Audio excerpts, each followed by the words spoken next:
Bem-vindos mais uma vez ao Hollywood. Estamos nessa terceira edição com ela, a cult que é rata do MUBI, José Lucas. Oi, gente. Nossa mainstream underground favorita, Henrique.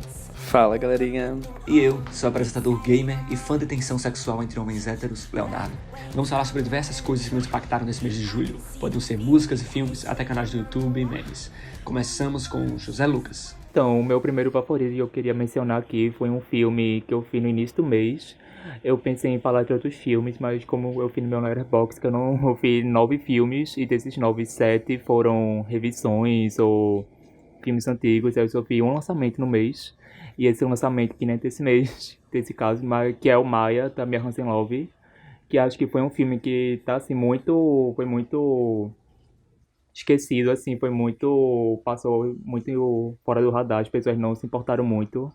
O que eu achei um pouco surpreendente, assim, visto que eu acho que a Hansen Løve é uma das diretoras, assim, recentes que mais são hypadas, assim, cada filme que sai tem uma das diretoras mais, sei lá, cultuadas recentemente, mais admiradas. E quando saiu Maia, a galera meio que passou despercebido, né? Não passou em nenhum grande festival, passou só em Toronto, eu acho. Passou na mostra do ano passado, se não me engano, mas também não teve muito rebuliço, conversa sobre. E também acho que conta o fato de que as pessoas estão falando que é um filme menor, o primeiro filme ruim da diretora, o que assim, eu não concordo.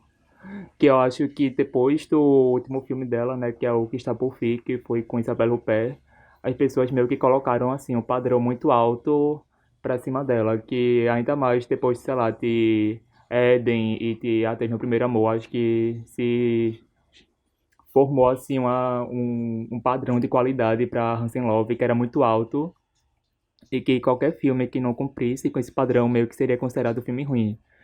E eu acho que Maia não é um filme ruim, acho que é um filme mal interpretado e principalmente nesse ponto do colonialismo, que acho que uma das principais críticas que o filme recebeu assim no decorrer da carreira dele em festivais e no cinema recentemente é que ele adota um olhar colonialista e esse olhar típico de um personagem branco que vai para um país terceiro mundo e vai, sei lá, curar, se encontrar. Que basicamente o filme é sobre um jornalista francês, que ele era um preso, ele foi um refém de terroristas e ele é libertado e vai para a Índia, que foi onde ele nasceu, para tentar, sei lá, se curar, recuperar o trauma, se recuperar do trauma, essas coisas.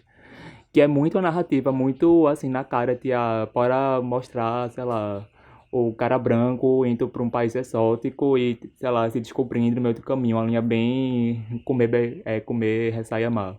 Só que eu acho que a Mia Hansen-Løve é inteligente ao pegar esse estereótipo e subvertê-lo de maneira muito sutil, muito, mas que mesmo assim não deixa de ser menos contundente de certa forma. Acho que as pessoas foram muito rápidas em acusar ela de ser um filme colonialista, de ser um filme datado, quando na verdade eu acho que toda a obra da Hansen Løve nunca foi muito de meio que grandes alardes. Acho que ela nunca foi uma diretora que expunha de maneira muito deliberada as suas intenções. Eu acho que o que ela faz aqui continua sendo um trabalho muito sutil, muito calmo, muito paciente, e que acho que por ser um trabalho tão minimalista, de certa forma, acho que as pessoas acabaram perdendo essas sutilezas que ela construiu ao longo do filme. Eu não acho que assim é o melhor filme dela, acho que realmente fica entre os mais fracos, mas eu acho que até o filme mais fraco da Mia acaba, no final das contas, sendo um filme acima da média. Por assim dizer, eu não descartaria o Maia como um filme ruim ou como um filme esquecível. Até por enquanto ele tá entre meus favoritos do ano, assim, o que é até surpreendente. Nossa, rolou uma crítica completa aqui. Achei que ia ser só uma Né? indicação rapidinha. A gata já destrinchou todos os tópicos. Eu fico surpreso, na verdade, você colocar nos seus favoritos. Aqueles fingindo que não tava com a pauta na mão. Chocada, nossa, Eu tô com a chocada com a pauta sua na mão. escolha. Não, então, mas eu fiquei surpreso porque até o momento você é literalmente a única pessoa que eu vi falando muito bem desse filme. Quando ele Sim. passou na mostra do ano passado, eu até cogitei ver ele num daqueles momentos onde eu tava com um pacote de ingressos limitados, né? Então, tipo, quando tem aquele momento livre, assim, que você procura um filme mais pelo horário do que pela vontade de assistir. eu cheguei a cogitar o ver o Maia, só que as opiniões sobre ele estavam tão mornas, assim, que eu falei, acho que nem vale muito a pena. Inclusive, quando ele passou na mostra, eu tava até achando que ele ia acabar não sendo lançado, assim, de tanta rejeição que ele tava tendo, assim. E, enfim, não tava nada empolgado pra ver, mas como a minha amiga Zé Lucas indicou, certamente tentarei ver antes que saia de cartaz. Pra você que tá em São Paulo, ainda dá tempo de correr. E E pra você que tá em Maceió, não estreou aqui. olha, que eu Cristo, acho. Um beijo pra Zeta. o Zeta Filmes. Zeta Filmes, vamos botar esse rolê pra funcionar aí. Tipo, Henrique, tu não é tão fã não dela, assim? Tipo, da Mia e tal. Porque mesmo com crítica morna, eu acho que se eu visse um filme dela em cartaz, eu ia correndo, assim, pra ver. Ah, olha, sendo bem sincero, assim, assim, eu acho ela muito boa, mas eu também não diria que eu sou um grande fã, porque eu gosto muito de Adeus Primeiro Amor, é um dos meus filmes favoritos na vida, mas o Éden e do O Que Está Por Vir eu já não gosto tanto assim, sabe? Tipo, eu acho filmes ótimos, mas não são filmes, assim, que me marcaram ou que eu penso em rever, sabe? Eu acho que porque ela é uma diretora muito ligada numa coisa do prosaico e dos tempos mortos, assim, que não é muito a minha praia, né? Sim, real. Mas eu acho muito boa, assim, ela obviamente é muito boa no que ela faz, no que o cinema dela se propõe a ser, mas não é exatamente uma diretora que eu fico super empolgado porque sai um filme novo, assim. Tipo, eu claramente vou ver, eventualmente, o Maia, mas eu não era uma prioridade no momento, né? E mostra aquela coisa, tem 400 filmes, então não é muito difícil acabar pensando em um outro que de repente você quer ver mais, assim. Poxa, mas perder a Hansen Love, ok. É que eu acho que também o último filme dela, sei lá, né, foi tão aclamado, sei lá, tinha Isabelle Huppert, ela...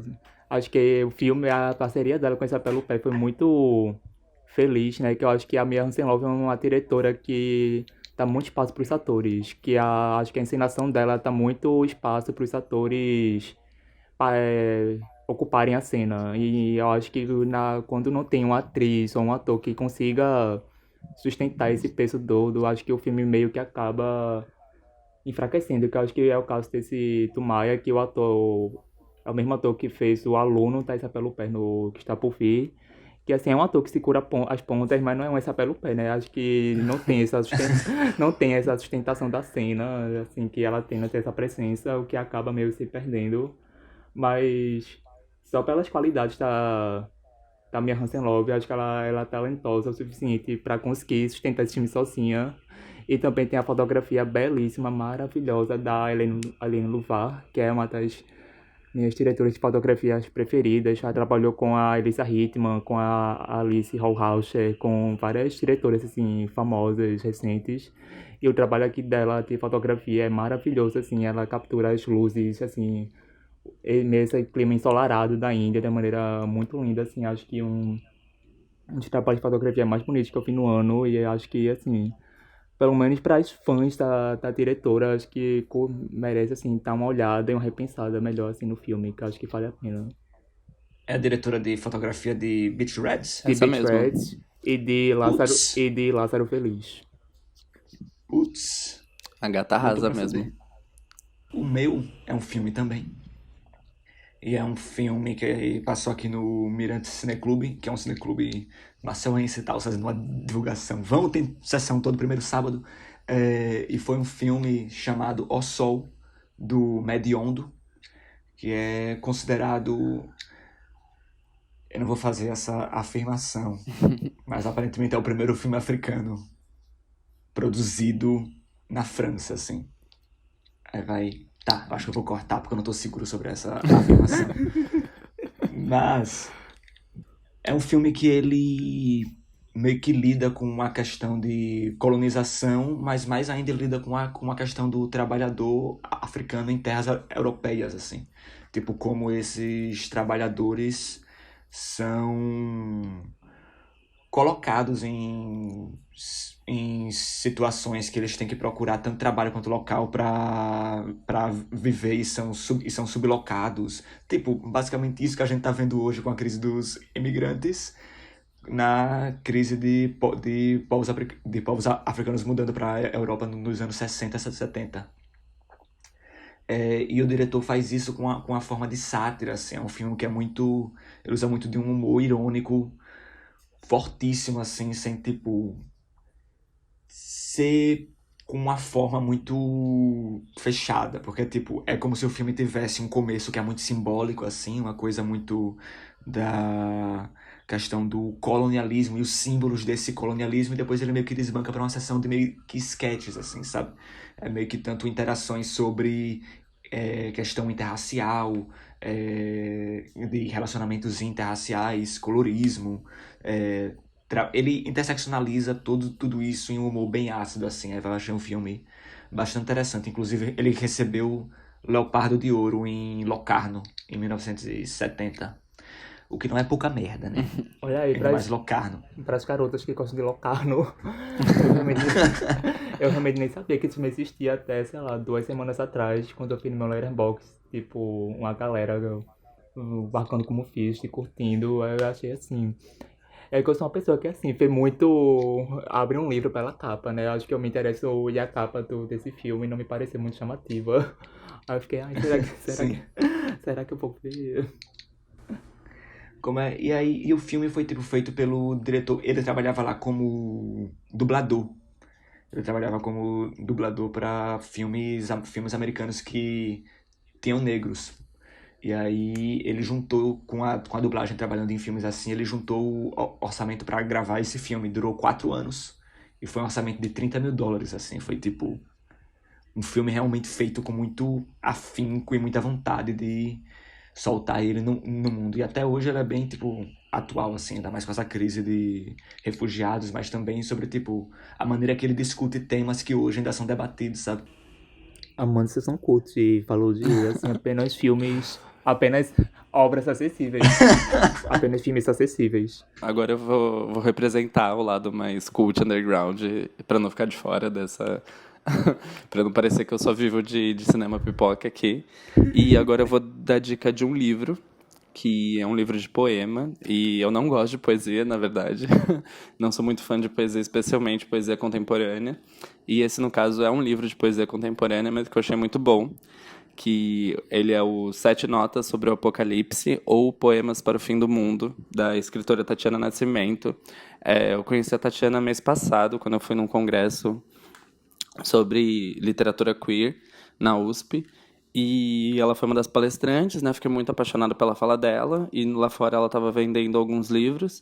E eu acabei comprando esse livro de poema, que foi lançado pela editora Garupa, que a Tatiana Nascimento ela tem um selo dela, né, que é o Padê Editorial.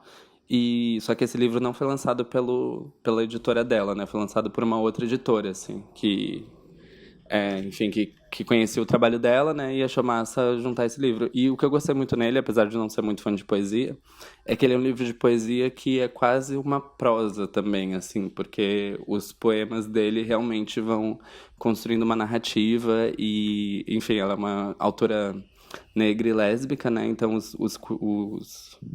os poemas perpassam várias questões de vivências queer, assim, e sempre nessa proposta muito de uma resistência afetiva, assim, que me pegou demais, assim. Eu achei muito bonito, eu fiquei muito tocado pelo trabalho da Tatiana.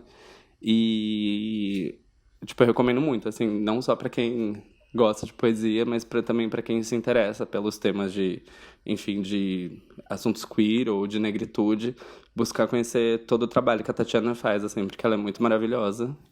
Além de ser uma poeta incrível, ela é uma acadêmica também, então ela tem uns artigos sobre esses temas.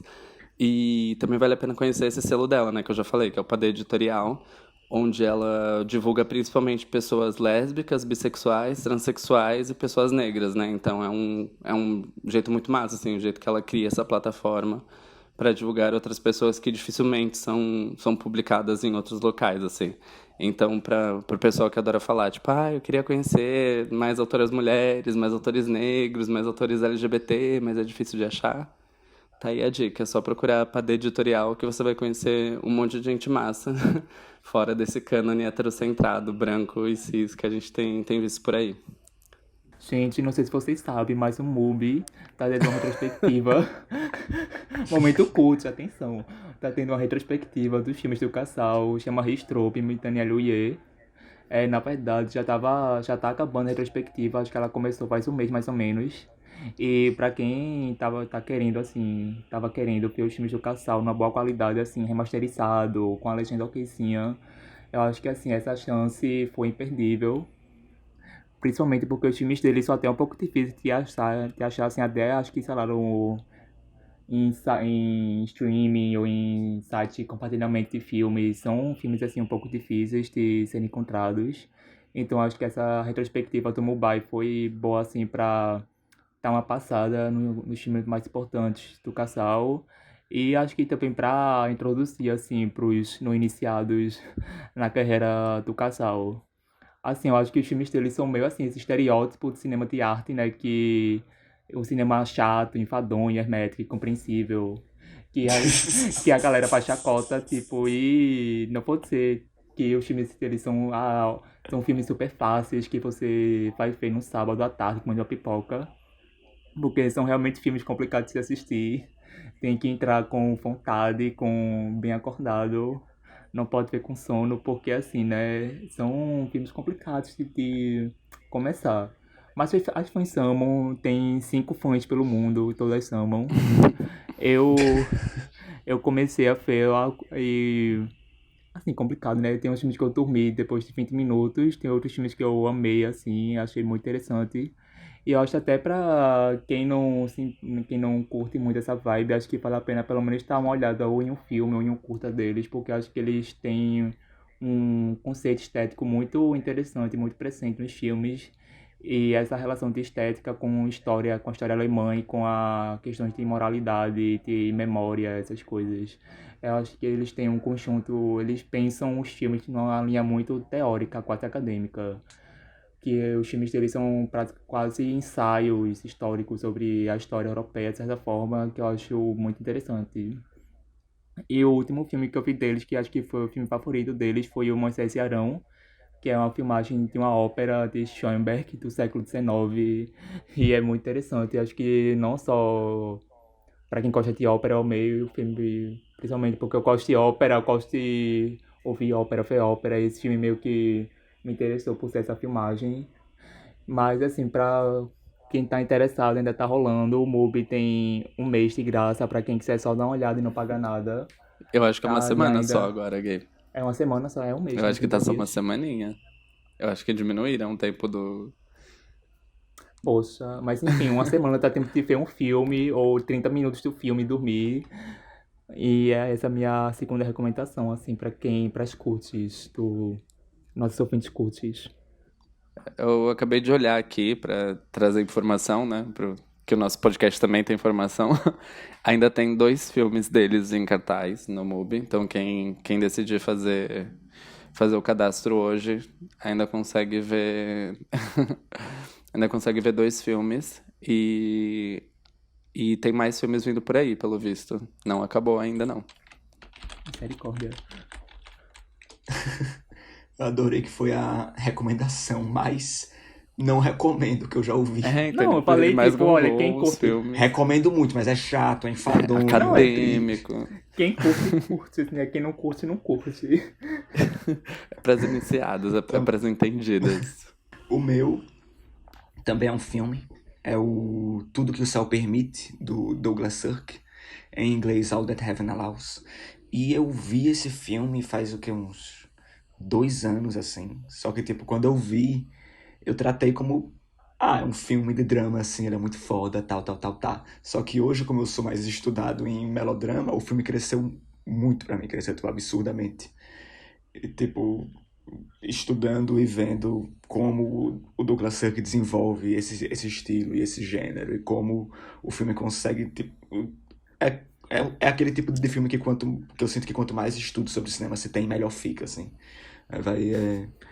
Esse resgate dele, assim. Por isso que é bom rever filme, galera. Revejam filmes. Eu amo a Douglas Sirk, eu acho que assim, um cineasta assim que se você for viado, assim, um cinéfilo viado, desde o início da carreira e você trombar com Douglas Sirk, eu acho que é assim, um sinal muito óbvio de, sei lá, descobrir uma sensibilidade gay no cinema, ter uma sensibilidade clássica gay no cinema, que eu acho que é uma coisa que muitas pessoas falam, sei lá, cinema gay é tipo Call Me By Your Name, surgiu só a partir dos anos 2000, antes não tinha cinema com sensibilidades queer, ou gays e tipo essas coisas que eu acho meio redutivas, porque, sei lá, né, desde os anos 40, 50 já existia uma linha, até antes, né, existia essa linha de pensamento do cinema, que era muito nessa linha da transgressão, da reformulação dos signos clássicos, que acho que o Douglas Sirk é meio que um mestre nessa arte de pegar a estrutura clássica e moldá-la em moldes transgressores, por assim dizer. Eu gosto muito dele. Sim, então, é que é um dos males do naturalismo e realismo no cinema, né? Dessa obsessão e dessa questão de colocar uma hierarquia onde o naturalismo e o realismo é sempre melhor que outras coisas, né? Que acaba causando um, um tipo de preconceito onde muitas pessoas não vão nem conhecer cineastas como Douglas Sirk, né? Porque primeiro que o que ele faz é melodrama, que já é um gênero que está um pouco mal falado na atualidade, né? Porque é algo que a gente associa muito à novela e atuações exageradas que saem dessa noção de realismo. E também por ser um diretor muito excessivo, assim, né? Os filmes dele são visualmente muito carregados e muitas cores e muita informação e muito excesso mesmo, assim, né? Tipo, em todos os sentidos, não só o excesso do melodrama em si, né? Que é o gênero das lágrimas e das emoções exacerbadas, mas também existe um excesso estético ali, né? Que, enfim, hoje em dia já tá já também atingiu um tipo de cânone, né? O Douglas Sirk é, sim, um cineasta bastante respeitado, que se ensina sobre eles em escolas de cinema, mas eu sinto que boa parte do público ainda acha estranho, assim, tipo, mergulhar num filme como o dele, assim, sabe? Porque a gente tá tão educado pelo naturalismo e realismo que quando a gente se depara com Douglas Sirk, às vezes não é muito fácil entender o que tem de incrível ali no que ele faz. Bom, a minha próxima dica é um curta documentário nacional que chama Quibilanches, dirigido pelo Alexandre Figueroa. E esse curta, na verdade, é o curta de um coletivo de Pernambuco, que é um coletivo só de bichas maravilhosas, que eles se revezam nas funções, né? Então, tipo, eles sempre fazem filme juntos, mas tipo, um faz a fotografia, aí no outro que fez a fotografia vai dirigir, aí um faz o roteiro, então, tipo, eles estão sempre trabalhando juntos, mas revezando as funções. E todos os curtas desse coletivo são disponibilizados no Vimeo o quanto antes, assim, né? O Quibilanches, ele foi disponibilizado no dia 28 de junho, em homenagem justamente ao Stonewall, né? E o mês do orgulho LGBT. Mas eu resolvi colocar ele nos favoritos de julho, mesmo eu tendo visto ele no final do ano passado, porque eu acho que esse curta merece ser divulgado, assim. Quibilanches é um lugar que existia no Recife, que era tipo uma loja não, né? Um restaurante de comida árabe durante o dia e que à noite meio que virava uma casa de strip barra balada gay, enfim, era um rolê onde as bichas da cidade iam. E dizem que, pelos relatos no documentário, parece que era tipo um lugar incrível de se frequentar, assim, que aconteciam coisas maravilhosas e babadeiras. E é um curta muito massa, assim, né? Um documentário quadradinho, assim, né? Tipo, nesse sentido de que é um documentário sobre um resgate histórico, com relatos, talking heads, essa coisa toda. Mas é um documentário muito gostoso de ver e que é muito massa, que ele vai falar desse pedaço da história LGBT que é pouquíssimo conhecida, né? E é muito importante que a gente conheça a nossa história, né? Tipo, know your history. Tipo, e a gente fala muito sobre Stonewall e sobre esses eventos gringos e a gente acaba, às vezes, esquecendo um pouco de aprender sobre o legado LGBT no Brasil, né? Então é um curta muito massa, assim, que fala sobre essa experiência regional que a gente não imagina que existia, né? Tipo, nos anos 80 ainda. E que é ótimo para conhecer um pouquinho da história LGBT aqui no Brasil, mais especificamente em Pernambuco. E é um curta, assim, maravilhoso. Já está disponibilizado no Vimeo. E quando você for lá conferir, aproveita e dá uma olhadinha nos outros curtas do Surto e Deslumbramento, que é esse coletivo de bichas maravilhosas, que todos os curtas deles valem muito a pena. Eles são ótimos. Top. Pronto, aí minha terceira recomendação é uma série da Netflix, que acho que é super, acho que quase ninguém assiste, acho que eu sou a única pessoa que eu conheço que assiste essa série entre meus amigos, que é a segunda temporada de Akretsuko, que é um anime japonês super fofinho, baseado numa marca de brinquedos, meu Hello Kitty, lá no Japão, que é basicamente, conta a história de uma panda vermelha, chamada Hetsuko, que ela trabalha na contabilidade, tem uma grande empresa lá em Tóquio. E a vida dela é basicamente horrível. Ela tem um chefe que abusa dela psicologicamente. Ela tem uma mãe super protetora. Ela tem baixa autoestima. Ela tá... É, assim, tipicamente um jovem millennial meio que oprimido pelo capitalismo tardio, de certa forma. E a única escapada dela, por assim dizer, no karaokê, que ela é fã de death metal, de punk, e ela vai no karaokê cantar músicas de death metal, de certa forma. Aí esse é o único momento do dia em que ela tem pra se liberar, de certa forma. E a segunda temporada chegou, acho que no início desse mês, e assim, maravilhosa, igual. Acho que é muito. Eu gosto muito da série, porque ao mesmo tempo que ela tem esse lado super infantil, que é realmente um anime, um desenho bem simples, bem infantil, assim, é quase nível, sei lá, Peppa Pig de animação. Mas ao mesmo tempo, os temas que ele trata na cultura japonesa, de opressão feminina, de opressão no ambiente de trabalho, dessa carga de trabalho exagerada que os japoneses são conhecidos por enfrentarem, né? Essa questão também de expectativas para se casar das mulheres japonesas, expectativas para ter um rumo na vida. Acho que todas as questões que são muito atuais ainda, né, na sociedade japonesa, ele traz de uma maneira super clara, super apontada, assim, ele não força os problemas ao mesmo tempo que é uma série super agradável, assim, super fofinha de se ver, super, sabe, você não se sente, se sente um pouco mal, porque ele mostra como a realidade dela é sofrida, assim, ela só tem duas amigas na vida, ela não tem muito espaço para se divertir, a vida dela é basicamente o trabalho, mas ao mesmo tempo ela encontra, tipo, esses pequenos momentos de alegria, de diversão e que meio que salvam ela dessa depressão que seria a vida dela de outra forma. Então acho que... É. Pode, pai, fala. Não, ela tá na minha lista de, tipo, coisas pra assistir na Netflix tem um bom tempo, assim, e eu nunca vi, mas é tipo, é um humor que se aproxima de alguma coisa específica, assim, você acha? É um humor mais pro exagero, é um humor mais pro... Não, acho que ele segue muito essa linha de anime japonês, mas esse anime meio slice of life, que é ao mesmo tempo que ele tem essa pegada mais realista, ele mostra, sei lá, como o supervisor dela é escroto com ela e manda ela fazer chá pra ele todo dia e coloca top ela de trabalho pra fazer, ao mesmo tempo que tem esse lado meio fantasioso, né? Que acho que ele nunca se esquece que ele é um desenho animado com um traço super infantil, então ao mesmo tempo ele se permite essa fantasia, de certa forma. É uma coisa meio. Tem esse lado mais realista e tem esse lado um pouco mais fantasioso, assim, do anime japonês. Que é, não sei, tipo, acho que é uma coisa que eu ia tentar agora comparar com o BoJack Horseman, mas acho que BoJack Horseman é muito mais pesada do que ela. Ela tem uma... Sim.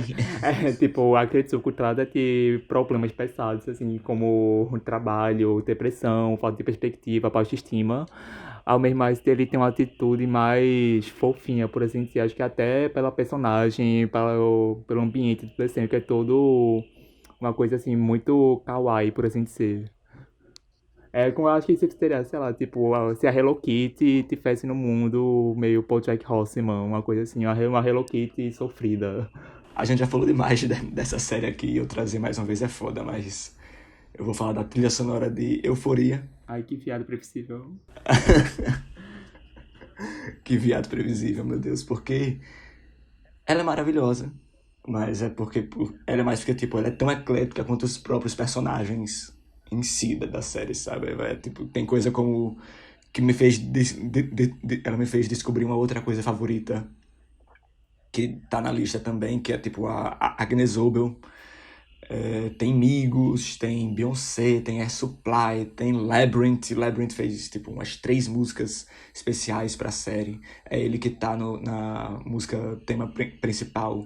Kilo Kitty, Doja Cat, Blood Orange, tá ligado? Tipo, é uma coisa bem diversa, assim. Até música de filmes como Inverno de Sangue em Veneza. É assim que é o Don't Look Now. É.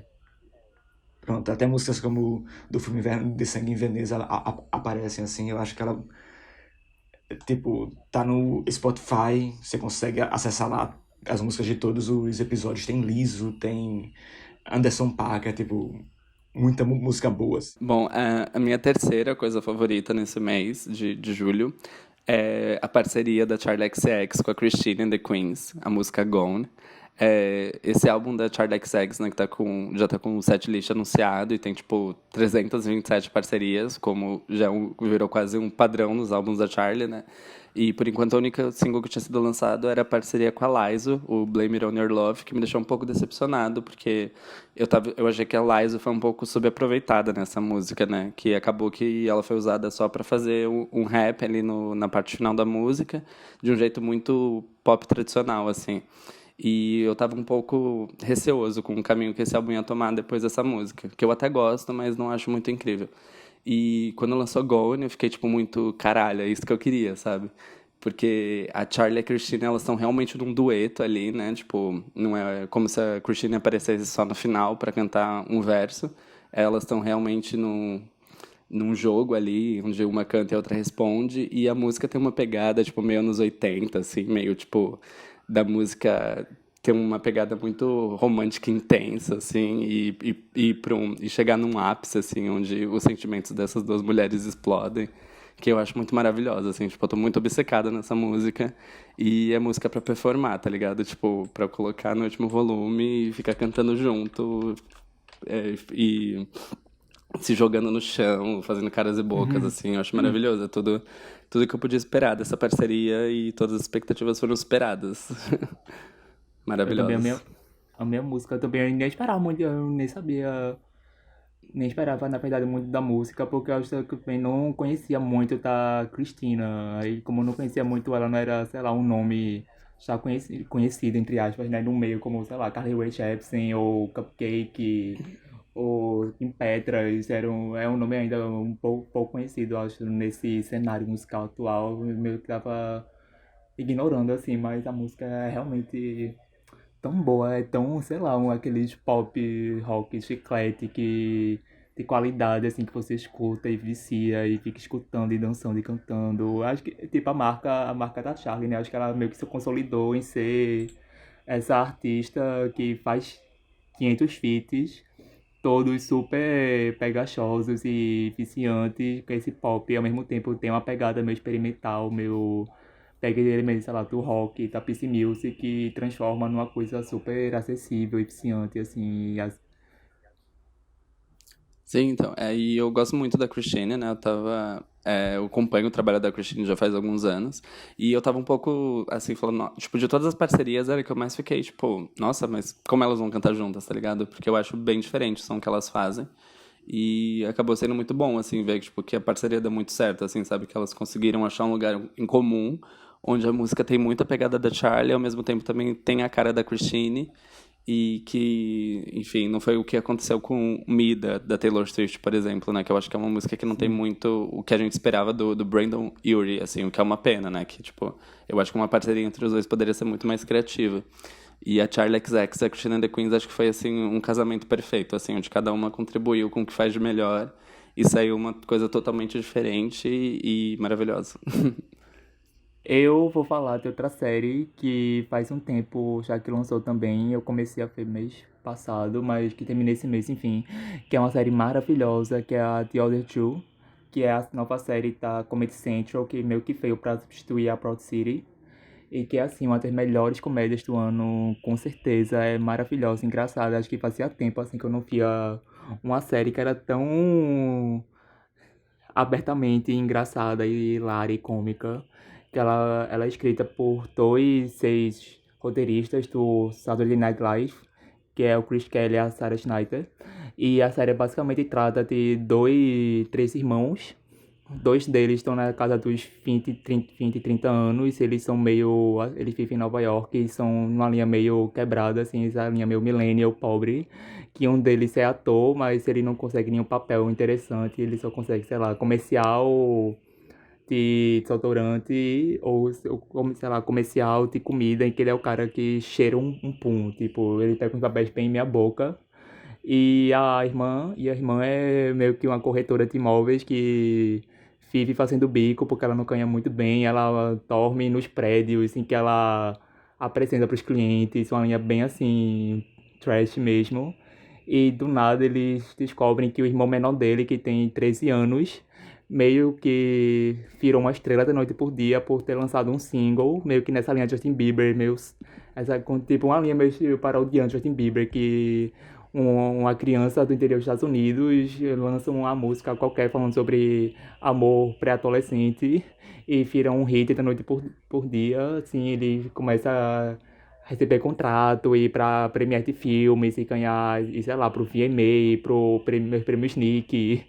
Ele atinge a fama muito rápido e os irmãos dele meio que tentam lidar com essa coisa de o irmão mais novo deles é o que conseguiu sucesso mais rápido, de certa forma. Eles, ao mesmo tempo que eles tentam lidar com esse fracasso deles, por assim dizer, por serem os irmãos mais velhos e ainda assim não se darem bem na vida, eles ainda assim têm que se mostrar, sei lá, tentar apoiar o irmão nas empreitadas dele, que é uma coisa muito maluca. Eles têm uns episódios incríveis que o irmão dele faz uma música, falando que um dos irmãos, que é o ator, é gay. Aí o irmão menor meio que faz uma música falando, ô, meu irmão, mesmo ele sendo gay, tipo uma música meio tipo, sei lá, aceitação gay. O meu irmão beija garotos, mas é tudo ok, eu gosto dele mesmo assim. E o episódio é basicamente o time de publicidade dele, do cantor, meio que tentando ver, olha, pra quem a gente vai vender. Ele fala, Ellen DeGeneres retweetou a música, a gente conseguiu a aprovação dos gays. Ai, não, sei lá, a Out.com falou que a música era homofóbica, a música flopou. Tipo, eles têm umas sacadas muito inteligentes sobre essa coisa da cultura pop, assim, tipo, o sonho do irmão ator é ir pra uma série do Ryan Murphy, sei lá, que ele quer interpretar o cara gay que é assassinado no terceiro episódio de uma série de Ryan Murphy. Então, assim, eles têm umas sacadas muito divertidas, assim, sobre essa questão da cultura pop, de fama, dessa questão meio atual, assim, que eu acho que sentia saudade de uma série tão levinha, assim, tão divertida. Acho que, sei lá, desde as séries da Tina Fey, 30 Rock, Kimmy Schmidt, acho que sentia falta, assim, de uma série meio bobalhona, assim, que se divertisse. A partir da trilha sonora de Euforia, eu conheci uma cantora chamada Agnes Obel. Só que ela lançou um álbum chamado Aventine em 2013. E eu ouvi esse álbum esse mês, então eu vou falar sobre ele. Que é um álbum bem... É um álbum de música bem focado, assim, numa cantora indie, só que ela tem um desenvolvimento de uma atmosfera e de um canto que é bem interessante, assim, uma coisa meio dark, assim, que me interessa. É um dark sem ser muito bruto, é um dark sutil, assim, é uma coisa que eu gosto de ouvir, assim, ainda mais pra relaxar e pra escrever, e etc. Eu vi aqui que ela é dinamarquesa. Olha a pesquisa em tempo real. A pesquisa em tempo real. Millennium é assim, né? Bateu a dúvida, já checa no Google e já resolve essa pros nossos ouvintes. Mas se bem que você é a geração Z, né? Eu sou a única Millennium aqui no grupo, a Kakura. A Kakura.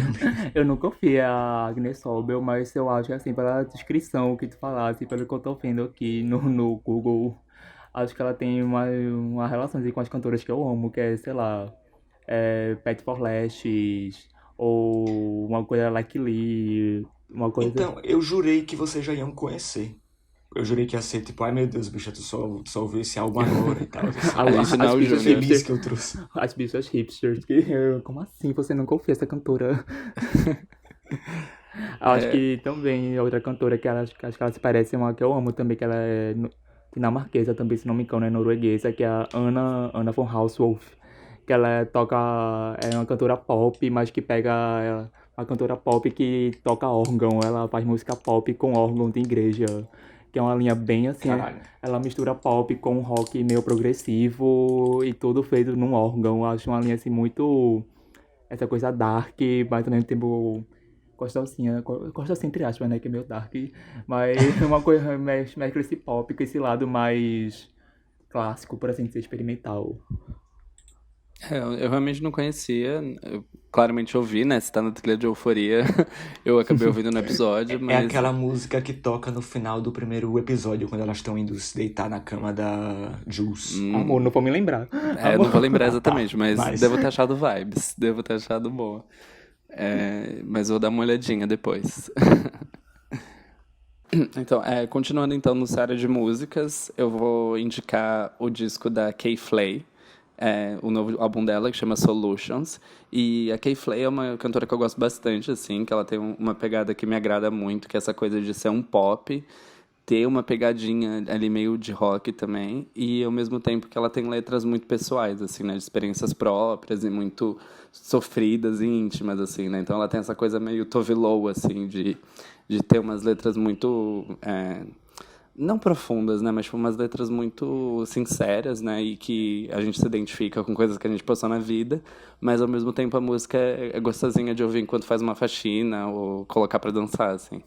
E esse álbum dela tá muito bom, assim, tipo, ela não é necessariamente uma cantora que tá se reinventando, assim, por assim dizer, né, todos os álbuns dela seguem a mesma pegada, assim, tem a mesma estética, a mesma proposta sonora, mas ela manteve um nível, assim, Solutions é tão bom quanto os dois discos anteriores, e inclusive uma música dela que é Black Wave, do álbum anterior, é a música do trailer de Assassination Nation, do Sam Levinson, então tudo tá confluindo pra ele, como sempre. E, enfim, é um álbum muito gostoso de ouvir, assim. A Kay Flay é uma cantora que eu acho que ela deveria ser mais conhecida, assim, porque a voz dela é muito gostosinha de ouvir. As letras são muito boas, ela é uma compositora incrível. E pra quem gosta dessas cantoras nessa pegada que eu falei, tipo Fiona Apple, Alanis Morissette, Tove Lo, tem tudo pra gostar, assim, que a Kay Flay é ótima. Minha quinta dica é um álbum que, se você é uma pessoa que gosta de punk rock japonês, eu acho que esse álbum aqui vai ser feito especialmente para você, que o nome do álbum é Itekoma Hits, de um quarteto chamado Otoboke Beaver, que são basicamente quatro garotas japonesas muito loucas que fazem um punk assim pesado, frenético, raivoso. O álbum é bem curtinho, tem meia hora, menos de meia hora, tem 20 e poucos minutos de duração.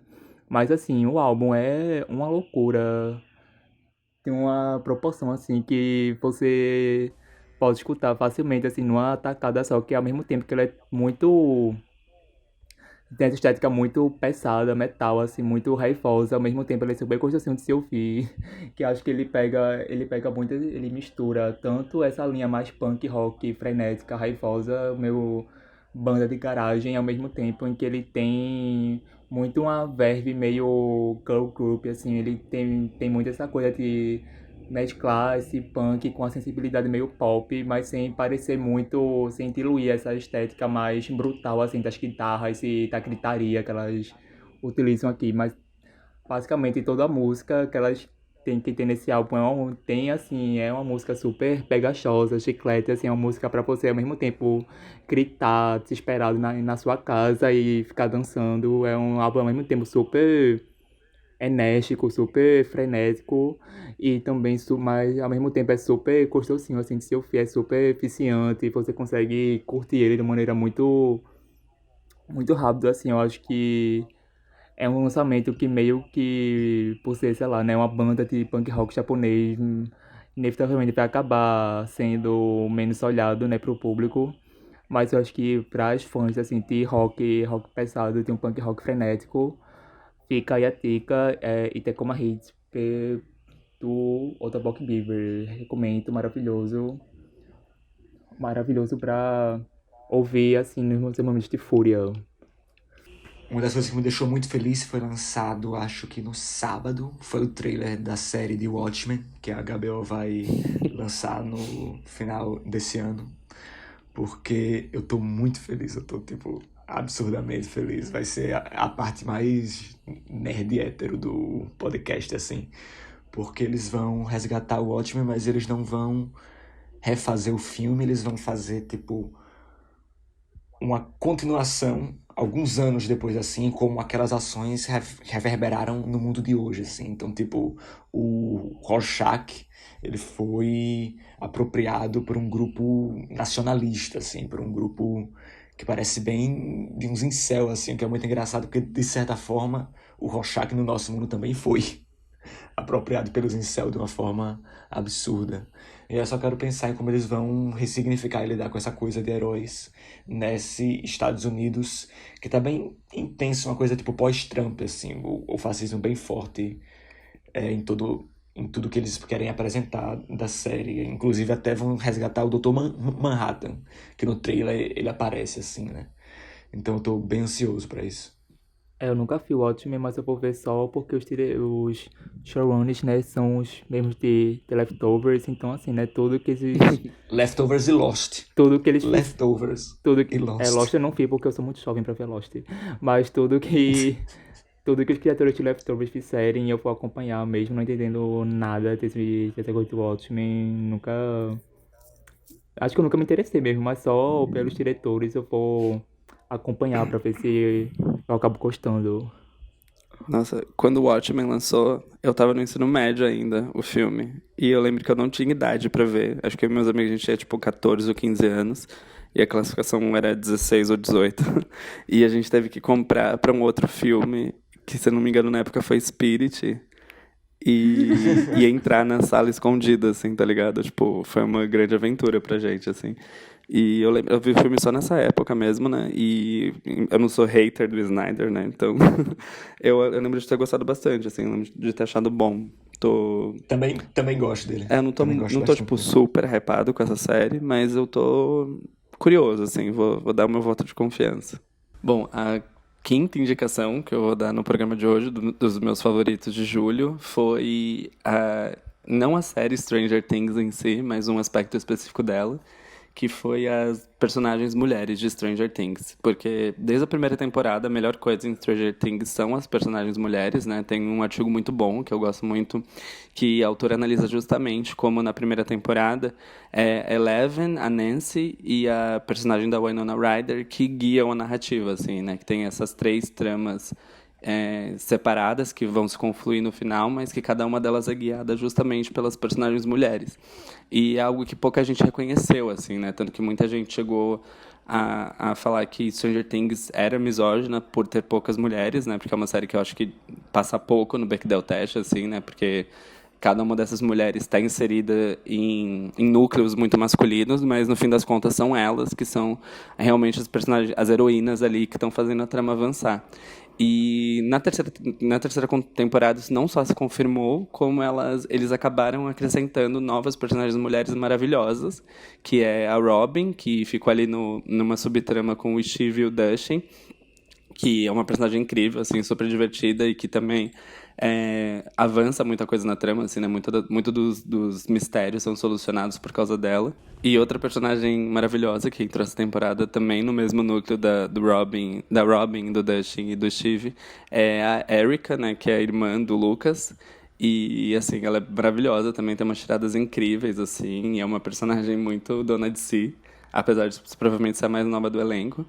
E, mais uma vez, também, a personagem da Winona Ryder, a Nancy e a Eleven também fazem as suas tramas evoluir, assim. Então, também teve outra coisa que eu gostei muito, que uma das coisas que eu mais detestei na segunda temporada foi o jeito que a personagem da Max foi usada, que ela primeiro é apresentada como essa personagem gamer, né, que bate o recorde de um dos meninos, e eles inclusive acham que ela é um menino, né, porque o nome no fliperama tá Max. E quando eles descobrem que ela é uma menina, tem essa surpresa, né? E então ela é essa menina super B10, que anda de skate e é muito boa em videogame, e que muito rápido na narrativa ela é reduzida para uns tropos meio chatos, assim, né? Que ela é usada para fazer ciúmes na Eleven e ao mesmo tempo é colocada num triângulo amoroso entre o Lucas e o Mike. E então, assim, é uma personagem que começa muito boa, mas ao longo da segunda temporada foram colocando ela numa posição meio boba, assim, que não fazia jus à personagem.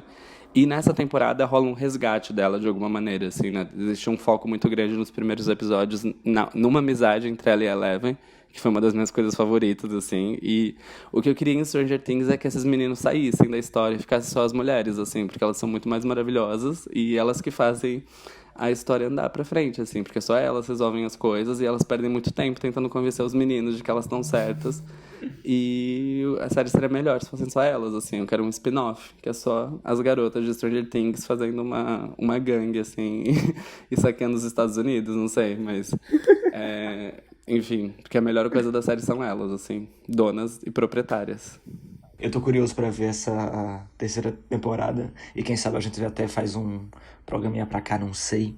Mas eu tô bem interessado nessa coisa dos Summer Movie, que eu acho que pode evoluir mais as relações entre eles, assim, né? Os laços afetivos entre eles e tal. Tipo, você já falou fora da gravação que o núcleo da sorveteria é o melhor, assim. Eu tô torcendo pra ter muito dele, assim. Que eu tô bem curiosinho pra isso. Minha próxima indicação é um vídeo, assim, que eu acho que é minha obra-prima pessoal, assim, do ano, minha pequena obra-prima, que é um vídeo, tá? Youtuber Samira Close, a garota gamer, que se chama Mamando Choquito, em que é basicamente ela e mais três amigas, entre elas a famosa Dani Bond, em que elas basicamente ficam 10 minutos jogando Free Fire e falando putaria, assim, Samira Close, eu acompanhei há um tempo, assim, acho que eu sempre ficava assim meio com preconceito desses canais que, sei lá, fazia gameplay de jogo, porque eu sempre via que era, sei lá, tipo, quem perde o tempo vendo 2 horas de um cara jogando Minecraft, ou de um, sei lá, do cara lá andando no mapa de LoL. Mas, tipo, acho que o que meio que me cativou em Samira Close é que a persona dela é muito cativante, assim, na minha opinião. Ela é muito, sabe, pega muito desse universo gay, assim, ela expõe, sei lá, ela fala essa coisa tipo, sei lá, fui numa festa e entrei no banheiro e o cara tava fazendo banheirão no banheiro e fiquei assustada, ou sei lá, eu fui numa festa em que todo mundo tinha que ficar pelado e, sei lá, minha amiga pegou na rola do cara do lado. Tipo, ela, ao mesmo tempo que ela tá nesse mundo que ainda é super, sei lá, heteronormativo e machista, ela consegue incluir, ela consegue dar esse toque muito pessoal, assim, esse toque muito gay, assim. E assim, esse vídeo tem umas sacadas maravilhosas, como, sei lá, Dani Bond falando que o sonho dela é estar o cu no esgoto com os ratos passando, ou, sabe, ou sei lá, falando sobre sketch, tipo, você, se é o Kim pedisse pra você cagar no couro cabeludo dele, você faria, tipo, ao mesmo tempo, elas estão lá, tipo, jogando um jogo de tiro e, sei lá, confessando sobre quantos boys você becou na palada, ou sei lá, como se Dani Ponte falando que não usa o Grindr porque tem muita bicha chata que fica importunando ela. Ela vai no Tinder, pega lá os cérebros casados e tá de boa, tipo. É uma coisa muito assim, debochada, muito uma sensibilidade muito viada. E que nesse ambiente dos jogos online, assim, de streaming de jogos, eu acho que é muito uma, uma lufada de ar fresco assim nessa indústria. Eu acho ela mistura essa coisa gamer com esse lado assim humorístico que eu acho muito cativante, assim, eu amo muito. Bolsonaro, veja isso. Eu também gosto muito dela. Eu gosto. Não só porque tipo, eu não tenho. Eu já fui muito hashtag gamer. Mas, inclusive, eu tenho um canal sobre jogos para indicar já já, mas eu nunca acompanhava muito de pessoas jogando uma live de 1 hora, 2 horas, assim. Eu via vídeos Sim. específicos, uma parte do começo da minha adolescência, mas eu acho muito engraçado como isso virou uma coisa tão rentável e tão incrível assim, que só com a personalidade a pessoa consegue é, entreter um público de não sei quantas mil pessoas, assim, enquanto joga Sim. alguma coisa. Acho E, muito massa. e ela tem um nicho que acho que já é um nicho particular, que é os RP de GTA, né? Que acho que é a marca registrada dela, são esses jogos de personagem de GTA, que cada jogador basicamente incorpora um personagem no mundo do GTA. E é basicamente uma grande novela, que você fica, sei lá, todo dia sai um episódio de 1 hora, sei lá, tipo, atualmente ela tá interpretando uma médica espírita chamada Doutora Fritz. Que ela, ou seja, é tipo aí do nada ela se envolve com o tráfico de drogas da cidade, ela cura as pessoas estando de pirona, tipo, é uma história assim tão mirabolante, mas é, sei lá, tipo, é como se fosse basicamente uma novela, um gameplay de novela que você acompanha todo dia e que meio que é um nicho, assim, que ela encontrou e que tá dando muita visibilidade a ela. Acho que aí a fama dela meio que veio tanto por causa do League of Legends, mas principalmente esses RP de GTA que é super, assim, proibidão, assim, pesadão, o povo fazendo, sei lá, tipo, tem prostituição, drogas, assassinatos, sequestro, é maravilhoso. Nesses últimos anos, o YouTube vem se disseminando muito com canais de vídeo ensaios e coisas do tipo, assim. E aí eu encontrei esse canal que é chamado Game Maker's Toolkit, que o cara, ele analisa jogos, mas ele analisa jogos ao nível de linguagem, assim, também. Ao nível de, tipo, como os desenvolvedores de jogos fazem, sei lá, a efetividade do terror em um jogo como Until Dawn, por exemplo. A mecânica de um jogo como o Splatoon, tipo, mecânica, tipo, a mecânica de dar tiro e pintar o cenário e tal, assim. É uma análise bem massa, que vem de um cara que estuda sobre isso, então, tipo, ele tem um embasamento teórico e prático, porque ele já desenvolveu jogos também, que é bem foda, assim. Então são vídeos que eu sinto que acrescentam muito a encarar os jogos cada vez mais como uma linguagem complexa, assim. Tipo, eu me gratifica tanto ver isso quanto ver vídeos sobre cinema, assim, no caso, sabe? Bom, a minha sexta coisa, meu sexto favorito de julho, foi uma coisa que eu descobri bastante por acaso, assim, né? Que eu acabei de mudar de casa, né, com a minha família, e eu tô morando numa casa que tem um quarto grande bastante agora, e o meu objetivo pro ano é construir um home office. E então tenho pesquisado muito canal de decoração e esse tipo de coisa, né? E olhando no YouTube sobre o home office, dicas baratas, né? E inclusive se a Tokstok quiser me dar uns mimos, eu tô aceitando. Eu acabei encontrando esse canal maravilhoso, que tem dicas ótimas para quem tem pouco dinheiro do que fazer, que é o canal chamado Blogueira de Baixa Renda, que é de uma garota chamada Natalie, que é ela e o marido dela, que chama Guilherme, são um casal bem jovem, assim, tipo 20 e poucos anos, e eles moram sozinhos numa favela do Rio de Janeiro, e o canal dela basicamente é dicas de como ser uma blogueira, ser uma pessoa minimalista, ser uma pessoa com uma casa maravilhosa, sendo baixa renda, né? Ganhando pouco e morando na periferia, assim. E então é uma coisa muito fácil de se identificar. E ela em si é maravilhosa também, assim. Ela é muito carismática, ela é muito engraçada. Tem alguma coisa nela que lembra um pouco a Jujute, assim, no começo, sabe? Do jeito que ela é quase uma anti-youtuber. Porque é um canal muito simples, assim, a montagem é super simples, a vinheta dela é, tipo, quase um deboche do que uma vinheta deveria ser. Então, tipo, é um canal, assim, o próprio canal também se apropria muito dessa questão da baixa renda, assim, de um jeito muito criativo. E eu tô apaixonado por ela, assim. Eu descobri o canal dela com um vídeo que ela fala sobre home office. E quando eu vi, eu já tava maratonando, assim. E eu já tô, tipo, empolgado com o que ela lança, assim. É um canal que tem crescido muito rápido, assim. Ele tem, acho que só 5 meses no YouTube e ela já tá beirando os 40 mil seguidores. O que, para os padrões do YouTube, é um crescimento muito incrível, assim. E eu boto fé que ela vai crescer bastante também nos próximos meses aí, porque ela tem tudo que precisa para ter sucesso, assim. Tipo, ela é muito genuína, muito sincera, o canal é divertido de assistir, é fácil de se identificar, as dicas que ela dá são realmente boas, assim. Então, enfim, eu recomendo para qualquer pessoa, na verdade. Tipo, se você quer dar umas boas risadas, é um canal bom. Se você quer pegar umas dicas de finanças e de decoração, também é um canal bom. Então acho que vale para todo mundo, assim, cada um vai se apaixonar pela blogueira de baixa renda por uma razão diferente. Minha próxima dica é menos uma dica e mais um pequeno comentário que eu quis colocar aqui para dar espaço mesmo, que saiu ontem a line-up do Festival de Toronto, que junto com Veneza e Telluride é meio que os festivais radar, né, que dos filmes que vão mais à frente para Award Season do Globo de Ouro, Sindicatos e o Oscar. E assim, o Festival Toronto é sempre uma grande bagunça, na minha opinião, porque sempre tem umas 50 mostras paralelas e eles sempre, ao mesmo tempo que misturam lançamentos, como se chama? Me esqueci o nome. Originais, Internacionais? Ah, internacionais, tá. tipo originais, tipo lançamentos nunca vistos, ao mesmo tempo que tem muitos lançamentos de Cannes e Berlim e de Veneza, mas que vão ter agora nos Estados Unidos sua premiere.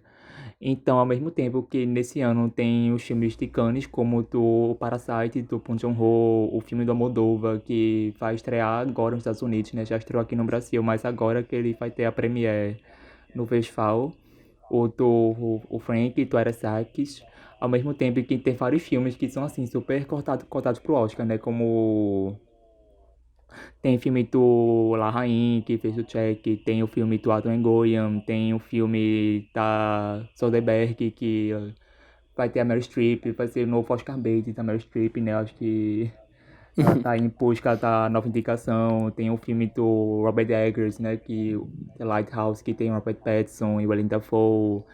Tem filme do Edward Norton, enfim, é todo toda a nata, assim, que de certa forma se espera que daqui a uns, sei lá, uns 2, 3 meses, meio que levem a discussão sobre quais filmes vão ser relevantes pro Oscar e quais filmes vão acabar marolando também. Ah, tem o Coringa, né? O Coringa novo do Joaquin Phoenix também tá em Toronto e tem previsão também de que ele vai estrear em Veneza. Ou seja, né, acho que Porra, a galera tá realmente apostando no filme, assim, pra carregar a Award Season. E eu vi agora que o Coringa é o primeiro filme de super-heróis a entrar na line-up de Toronto. Ou seja, né, acho que a galera realmente tá empurrando o filme, assim, pra uma campanha forte no Oscar. Acho que principalmente tanto por ter o Joaquin Phoenix, como também por ter visto o trailer passar essa média de ser um filme meio independente, ou um filme meio com um lado mais artístico, assim, não sei, acho que não, Scorsese. é uma linha Scorsese, assim, acho que ele não vai ser tipo a linha Nolan, hiperrealista, sombria, mas ele vai pra um lado, assim, mais autoral, por assim dizer. Então, tá- acho que nas próximas semanas a gente vai meio que descobrir, então, quais filmes vão aparecer assim como prováveis concorrentes ao Oscar de 2019. Um meme. Eu creio que é um meme. Não sei. Mas a tensão sexual entre Tom Holland e Jake Gyllenhaal. Porque eu não consigo não ficar muito impactado quando eu vejo esses dois homens juntos. E como eles têm uma química, como eles têm um olhar e como eles têm uns toques. Que são muito... Eu tô quase fazendo um conto erótico aqui. Que são muito impactantes pra mim pessoalmente. E eu acho que pra toda a internet também. Porque toda uma relação de power bottom com seu top. E assim vai. Então, eu sempre tenho na minha mente de que é tudo muito bem orquestrado, mas assim, né, Uhum. como o bom viadinho que eu sou, eu sempre acabo caindo nos baits, até porque, né, acho que o ato mais icônico dessa divulgação foi que logo no fim da divulgação de Homem-Aranha, o Jake Gyllenhaal deletou o Instagram, ou seja, ele criou um Instagram unicamente para divulgação do Homem-Aranha e quando acabou a divulgação ele tipo, foda-se, vou fechar isso aqui, não me interessa mais. Então, e acho que tipo a Marvel não é boba, né? Tipo, ai não, para atrair as garotinhas e colocando essa tensão sexual, né, entre esses atores. E o Tom Holland é cara de bobinho, não sei o quê. Ai, não sei. Tipo, acho que, tipo, a Marvel acho que já aprendeu que o queerbaiting é a nova marca da publicidade, assim, né? Sim. Tanto a Brie Larson com a Tessa Thompson, como agora, né? Tipo, sei lá, Kate Blanchett ou o Tom Hiddleston agora também. E agora, né, com o Jake e o Tom Holland, eu acho que a Marvel percebeu, né? Tipo, essa mina de ouro que é o queerbaiting enquanto publicidade. É, então, e não, e é um lance que, tipo, acontece desde o começo, assim, tá ligado? Tipo, sei lá, acho que desde o do começo dos Vingadores, assim, quando, sei lá, tinha só o Homem de Ferro e o Thor. É, quando eles iam, tipo, nesse programa, tipo, Graham Norton, né, assim, sempre tinha, tipo, um segmento do Graham mostrar, tipo, umas fanarts gays pra eles, assim, e, tipo, tinha um lance dos atores reagirem de um jeito meio de boa, tá ligado? Tipo, então acho que é um lance, tipo, de que a Marvel só foi investindo mais, assim, tá ligado?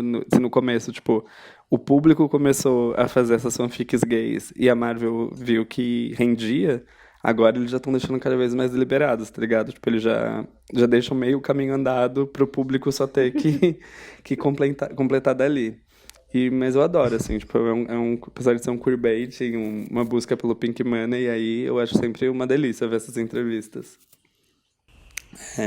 Bom, fechando minhas indicações de favoritos de julho, e assim como foi o caso com o Que Lanches, é um filme que eu, na verdade, eu não vi agora, né? A primeira vez que eu vi ele foi na mostra do ano passado.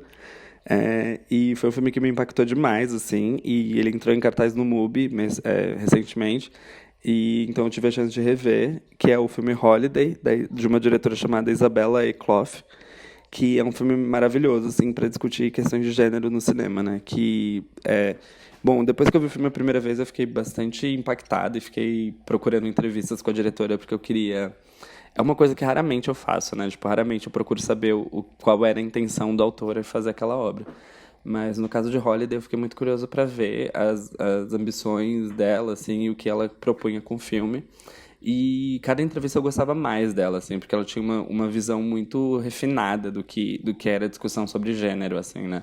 Que em algum momento se convencionou que um filme feminista, um filme que vai tratar bem questões de gênero, é um filme que vai ter uma mulher empoderada, ou é um filme sobre mulheres fortes, ou é algum filme onde uma mulher que começa numa posição de vítima vai ter uma reviravolta e se vingar e ter a volta por cima. O que, de fato, né, são representações maravilhosas e tudo mais, mas não são os únicos caminhos possíveis, né? E o filme da Eklof vai muito nesse sentido, assim, ela vai ter uma discussão muito complexa, onde as coisas estão sempre numa nuance de cinza ali e os jogos de poder vão ficando cada vez mais delicados e fica muito difícil definir quem é vítima ou se a vítima é só vítima e não enfim, uma pessoa que também está em busca por poder, assim. E rever o filme já sabendo como ele ia acabar acabou sendo uma experiência ainda mais rica, assim. Tipo, ele cresceu muito pra mim. É um filme de estreia, né, que já é surpreendente, assim, porque ela tem uma direção muito segura, ela sabe controlar muito bem a ação e a mise-en-scène, assim, de um jeito que o filme vai numa tensão crescente, assim. E revendo, eu achei ainda mais genial, assim, porque é um filme muito bem fechado, assim, tipo...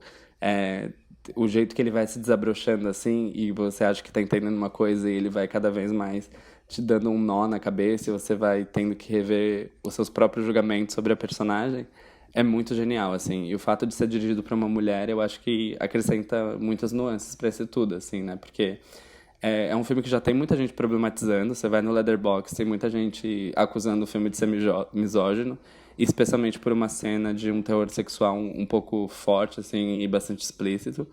Mas eu acho que é o contrário, assim. Eu acho que é um filme que ele coloca a discussão de gênero num outro nível que a maioria das pessoas ainda não está acostumada a acessar, assim, né? Então ele é um filme que realmente levanta um debate, assim, né? Não é um filme que você vai ver e ter essa catarse da vítima se vingando e falando, nossa, que filme maravilhoso, morte ao pênis. É um filme que vai colocar a discussão do gênero num nível, assim, que você não consegue ter conclusões rápidas, sabe? Você vai ter que pensar muito sobre ele e que ele não vai te dar nada fácil, assim, mas é um filme que enfim, né, que vai tratar... Ele é um filme feminista, na minha opinião, só que eu acho que ele coloca nessa discussão mais vida real, assim, sabe? Que não é... As coisas não são tão fechadinhas assim. E relações de poder realmente são sistemas complexos, assim. Ninguém é só vítima em nenhum contexto que seja. E então é uma dica que eu dou aí pro pessoal procurar, que é um filme que vale muito a pena assistir e ficar um pouco bugada. É muito massa porque geralmente quando a galera pensa em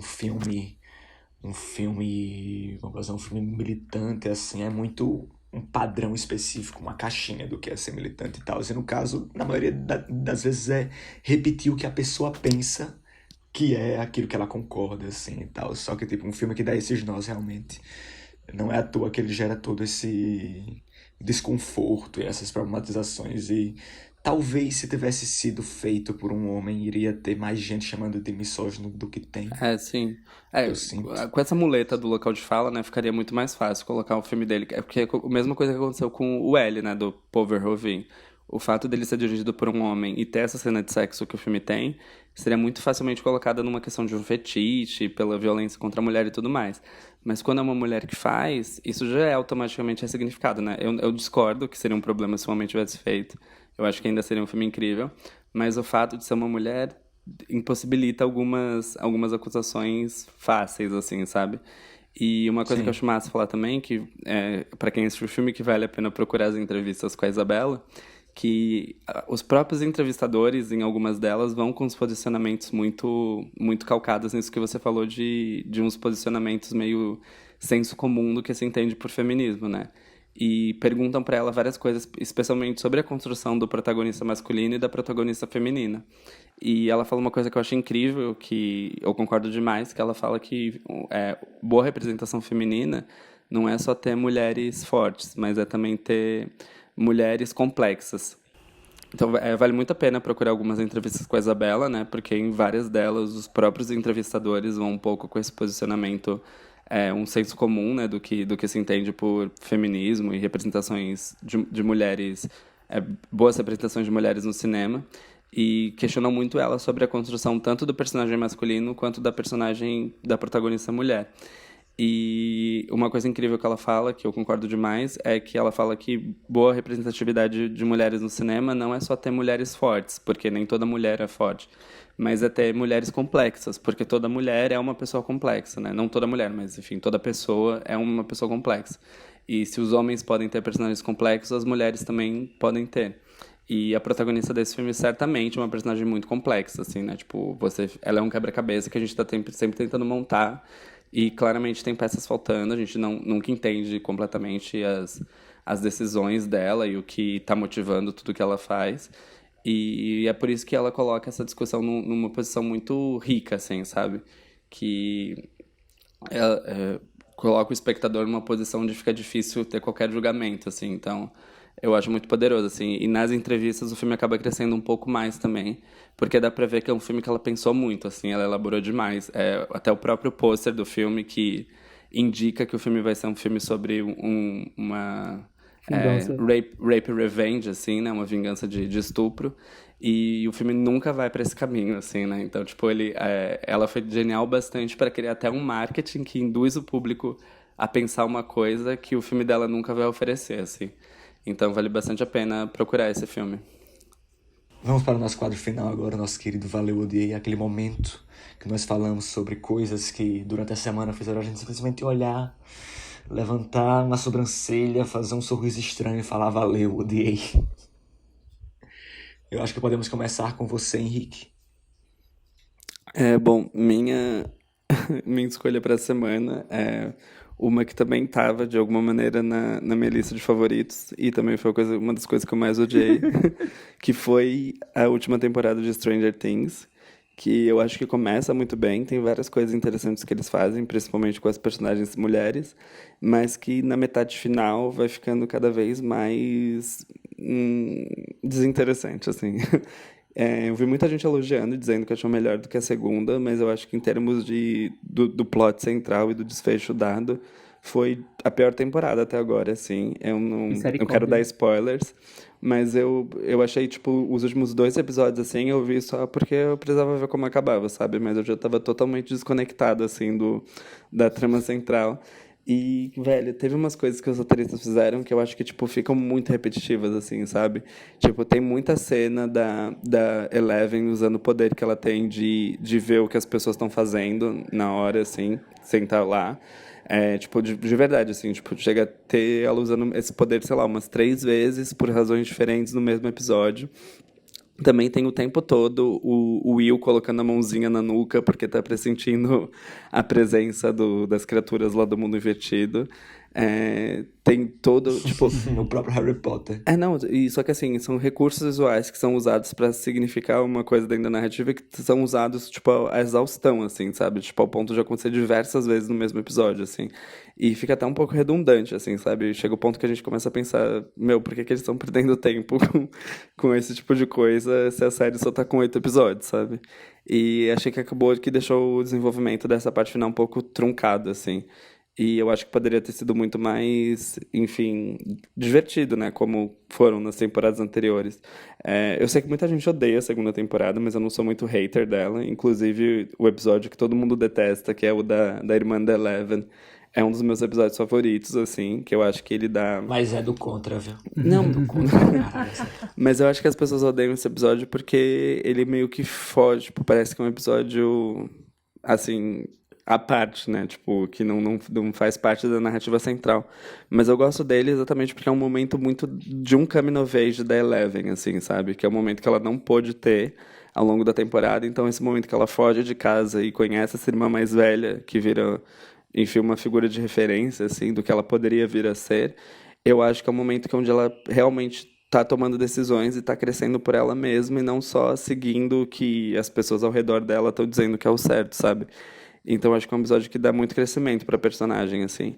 E essa temporada tinha tudo pra Eleven ter outro momento desse, assim, deu um outro momento dela se assumir como dona de si mesma, mas esse momento nunca chega e a série acaba, enfim, caindo nos mesmos tropos de que já foram tratados nas temporadas anteriores, assim. Então não é que foi uma temporada ruim, assim, mas pelo que eles constroem nos 4 primeiros episódios, especialmente no que envolve o núcleo da sorveteria, que é o meu favorito, eu acho que os 4 episódios finais acabam sendo um pouco decepcionantes, assim. E tem uma questão de tom também que me incomoda um pouco, que Stranger Things é uma série que ao mesmo tempo que ela é muito pesada, assim, né? Tipo, tem uma questão de... tem muita morte e tem muito sangue, umas coisas meio gores, assim, sabe? Ela tem um clima meio sombrio de verdade, que não parece coisa feita para criança. Existe uma coisa meio pueril, de um jeito que parece que essas crianças nunca estão correndo risco de verdade. Vocês entendem o que eu quero dizer? Tipo, e pra mim essas duas coisas não dialogam, assim, tipo, porque esse tom sombrio, na minha opinião, deveria passar um risco real, assim, tipo, de que essas crianças poderiam morrer de maneiras muito horríveis. Mas ao mesmo tempo parece que, tipo, por mais que elas sejam envolvidas em coisas muito perigosas, parece que nada de muito horrível vai acontecer com elas, assim. E eu acho que cada vez mais essas duas coisas coexistindo na série têm ficado um pouco estranhas, assim, sabe? Porque, enfim, como vocês sabem, essa temporada envolve o exército russo e as crianças conseguem fugir deles de uma maneira, tipo, muito bizarra, assim, tá ligado? Tipo, muito fora da realidade, sendo que a série tem um tom de sombrio de realismo, assim, que, enfim, pra mim foi estranho.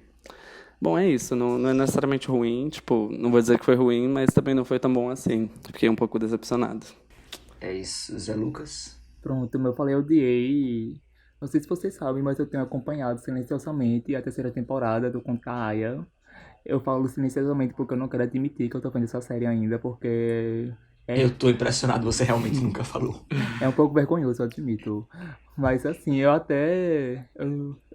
A segunda temporada, que as pessoas já estavam meio que falando mal, eu meio que defendi a série, porque eu acho que, mesmo sem o apoio do livro, da Margaret e tudo, eu acho que, principalmente do personagem da Serena, que é a mulher do comandante do personagem lá do. Me esqueci.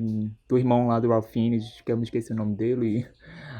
Acho que a série deu uma guinada dramática para um caminho muito mais de desenvolvimento de personagens e de aprofundamento dos certos temas que foram expostos na primeira temporada que eu achei interessante. E apesar dos eventuais fillers e dos eventuais desfios que eu acho que não acrescentavam muito a série. Mas essa terceira temporada tá assim, uma sucessão de fillers atrás de fillers. Se você pensar que cada episódio da série tem por volta de 1 hora, e que acho que até agora vão ser 8 episódios ou 7 episódios nessa temporada, isso dá basicamente, sei lá, umas 7, 8 horas de uma série que poderia ser muito bem cortada para ter 4, 5 horas. Tamanha quantidade de repetição e de filas e de tramas que não vão pra lugar nenhum. Acho que já ficou muito bem, já virou até um meme, né, no caso, no Twitter e no Facebook, meio que aquele olhar da Elizabeth Moss, meio puta, olhando pra câmera todo o final do episódio, e toca uma música super metaleira, um rock pesado, uma música tipo, agora ela vai se confrontar contra esse governo, e aí chega, sei lá, no próximo episódio e meio que começa tudo de novo. Aí a série fica todo episódio nesse arco de, nossa, não, agora ela vai se revoltar, agora vai ter uma revolução. E no próximo episódio meio que cancelarem tudo e voltarem pra estaca zero. Que as defensoras da série meio que falam que, nossa, não, a revolução demora tempo, ela não vai conseguir criar uma revolução contra todo um governo totalitário em uma temporada. Mas, porra, tipo, existe uma coisa chamada montagem, sabe? Tipo, custava, sei lá, assim, pular um mês ou 2 meses até um ponto que fosse importante pra série, ao invés de ficar uma hora mostrando Elizabeth Moss caminhando pela casa e olhando para os móveis e refletindo em silêncio, olhando para a câmera em close-up, do que, sei lá, pula logo pra parte em que ela faz uma coisa importante e relevante pra série. Tipo, acho que a série criou muito essa vibe de uma série de respeito e autoral que tem trabalha esses tempos mortos e que pouca coisa acontece nessa uma hora. Mas, tipo, acho que eles estão abusando muito dessa imagem que eles criaram, então evitando ir para o caminho mais prático mesmo, que é tentar encurtar a série e ir para um caminho mais direto, porque assim, né, visto o público e as críticas nessa terceira temporada, eu acho que assim, né, acho que a série não vai conseguir se sustentar por muito tempo, e que se essa terceira temporada já acelerou, acho que a quarta temporada vai ser um desastre completo. Porque não só tem essas falhas de montagem, de ritmo mesmo, como tem umas coisas que eu acho muito burrice de roteiro mesmo. Como, sei lá, por exemplo, acho que até agora, acho que a personagem de Elizabeth Moss ela deveria ter sido morta umas 10 vezes. Porque todo episódio ela faz alguma merda fuderosa, tipo, toca fogo na casa de alguém, ou sequestra um bebê, ou mata alguém, e, tipo, todo episódio em que você acha, tipo, pô, agora ela, sei lá, né, vai ser presa, vai ser torturada, vai ser morta.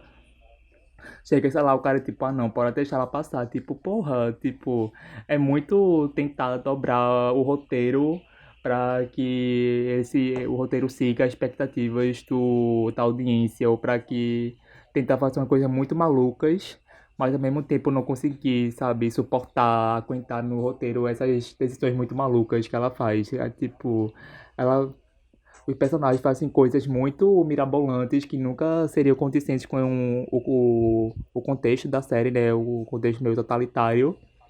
Mas ao mesmo tempo eles fazem coisas malucas, mas nunca enfrentam as consequências desses atos. É como se a série meio que deixasse todo mundo correr solto, fazendo o que quisesse, e só punisse os personagens quando fosse conveniente pro plot. Ou seja, é uma série que tá indo ladeira abaixo, cada vez mais eu tô vendo. Deus sabe por que eu tô vendo. Acho que pra ocupar meu tempo, pra me punir um pouco. Mas assim, valeu o TA definitivo do ano essa terceira temporada. Não recomendo pra ninguém, realmente, nem pra quem eu não gosto. Eu jurando que você ia falar sobre Big Little Lies. Aí já falei tanto dele que Jurando. acho que já é disco velho.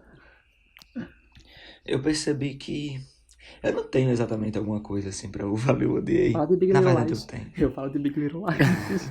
Na verdade eu tenho. Vamos falar sobre o endeusamento do Putin. Onde foi isso? Ah, louca, gay. Em que buraco da internet você tá? Que deep web é essa? Então, o Putin foi endeusado porque ele proibiu um site pornográfico lá na Rússia e falou para as pessoas: saiam de casa, vão ter contato de verdade. Ai, gente, não, pelo amor de Deus. Aí teve gente batendo palma, e detalhe que essa notícia é velha ainda. E aí teve gente batendo palma falando: tem que censurar mesmo, tem que acabar o pornô. Aí foi eu, tipo, massa. Várias trabalhadoras acabaram de perder uma fonte de renda e ainda vou continuar fazendo pornô, mas de forma precária e sem direitos trabalhistas.